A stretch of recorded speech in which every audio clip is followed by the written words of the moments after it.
Alright, what's going on, guys? Trev back again, here to bring you another video. This one's going to be doing my first Q&A leading up to the second episode of Game of Thrones Season 6, which is Episode 2. It's called Home. In this one, the first question is going to be, do I think Melisandre is recharging?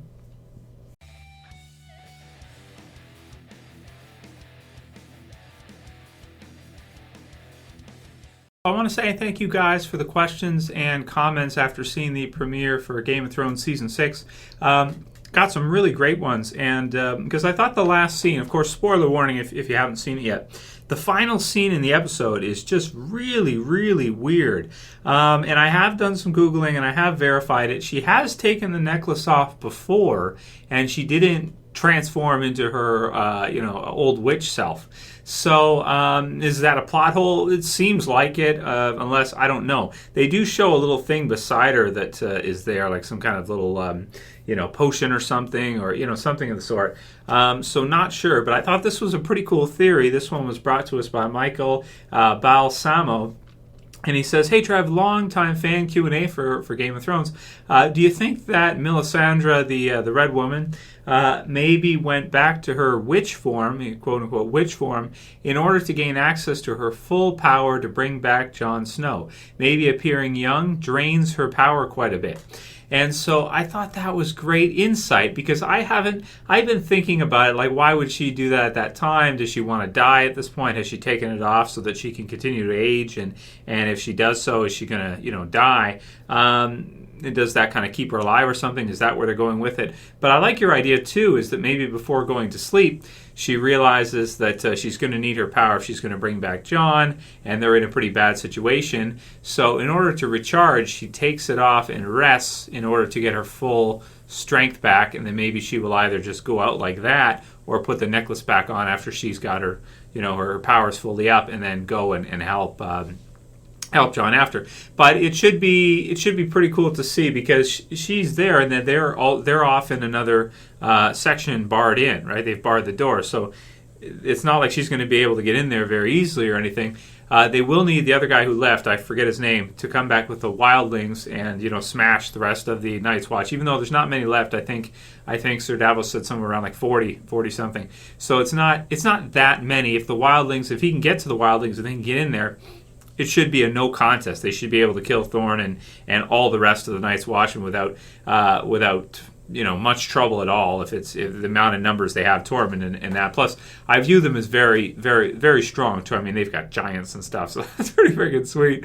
And the wildlings are pretty tough, man. They're pretty tough. So I think that's probably what's going to happen. And then maybe Melisandre will get in there afterwards with her recharged abilities and bring Jon back to life. So that's a great insight from Michael. I think that you're probably right, or something along those lines. It's hard to make predictions with regards to this show because it's so crazy. And that was so slick how they did it too, because all these seasons, people have been watching Melisandre and being like, and then now they totally throw us through a loop to where it's like, oh no, that's really not what she looks like at all. In fact, she's like this horrid looking old witch. So it's pretty good, man. People were pretty shocked by it, and because they've had character deaths all the way through. It's not shocking to see a character death in Game of Thrones anymore. But I thought that was a pretty shocking scene at the end there for sure. So great question from Michael. Next one's from Snips. And here she says, hey, Trev, nice job on Game of Thrones. I was wondering, to me, Melisandre looks really broken at the end of the scene, since we know only death can bring life, and from a storyteller's point of view, her days could be numbered. Do you think she is going to offer herself to the Red God to bring back Jon Snow? What do you think? Keep up the good work on Game of Thrones, Fear the Walking Dead, and The Walking Dead. So thanks, dude. Thanks, Nips. I think that's also a good point, too, is that we could see her. She has mentioned before that, you do have to pay the price, blood for blood type deal, and King's Blood and some of the different spells and things she's done like that. And it does seem to me like each one requires a sacrifice of some kind, or some kind of crazy weirdness, like the Shadow Ninja baby thing, that she gives birth to, or whatever that is, which is so much more traumatizing now that we know what she actually looks like. So, but I like your comment too. I think that makes good sense as well too, because like I said in my death predictions video, I did predict that Melisandre will probably be killed off either this season or next season, because it's like her faction is dead now. I do think that Sir Davos could be a good, support character for Jon Snow, but Melisandre, I just feel like, where is she going to go now? What is she going to do? She's either killed off or she disappears from the show. And if she disappears from the show, well, they're not really getting their mileage out of her, so we can see they're doing some stuff with her now. So I think it would make sense, if I was writing it myself, that they would kill her off pretty soon, because Stannis is dead, and everything she believed in and stood for and saw turned out to not be true. So maybe after she brings Jon Snow back to life, she'll trade her life for his, or do something like that. Perform a good action, because after the whole thing with Stannis, maybe she's just had enough of this living thing.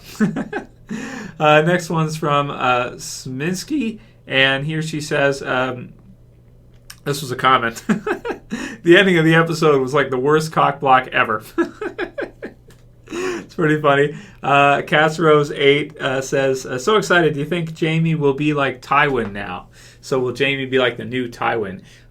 So my answer to you is, I think he would. He definitely would have been, I think.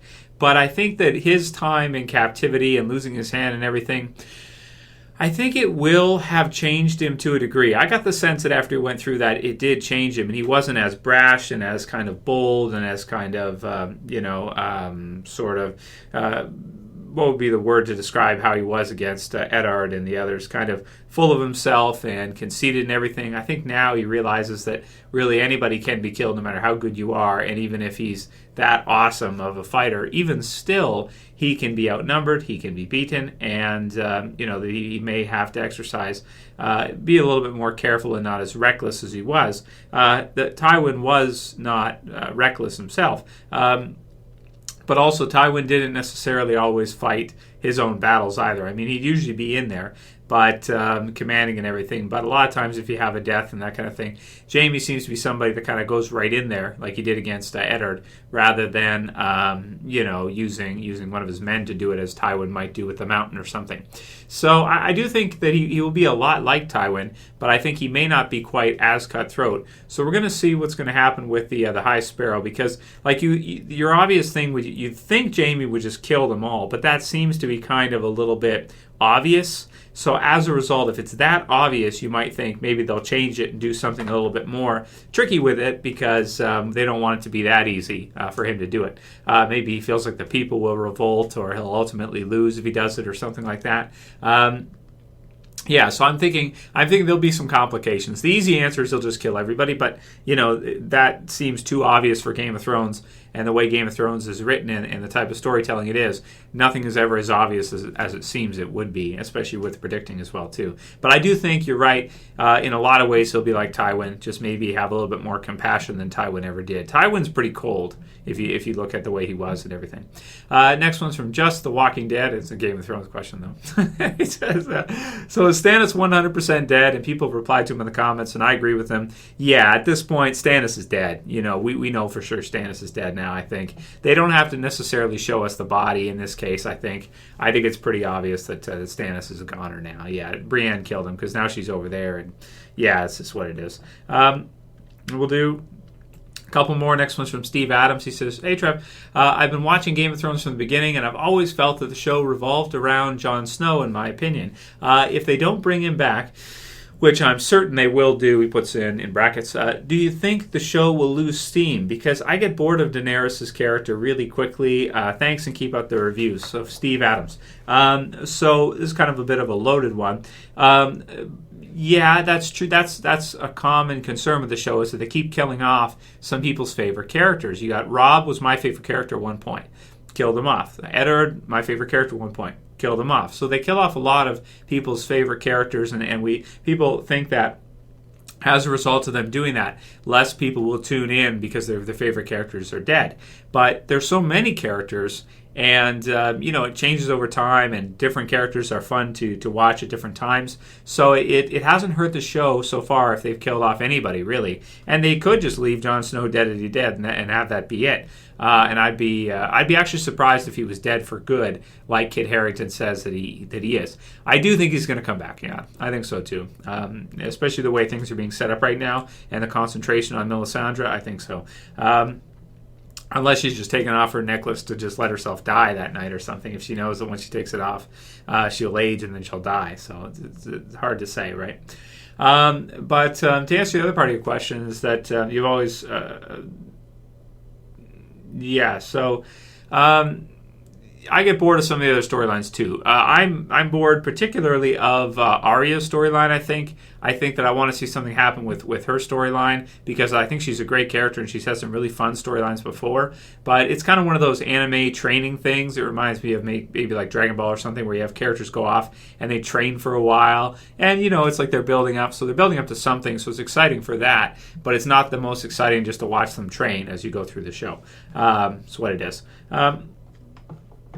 So let's see what we're doing for time. Okay, so about 10 minutes. So we'll do like one or two more. Next one's from Kelly Hembry, and she says, "Hey Trev, last summer you turned me on to Mr. Robot. It's now my second favorite show on TV besides The Walking Dead. Will you be doing weekly reviews when season 2 airs in July?" So yes, I will be. Mr. Robot is incredible. I love the first season too. It's one of my favorite shows as well too, right up there with Game of Thrones, Walking Dead, everything else that we talk about, Fear and everything.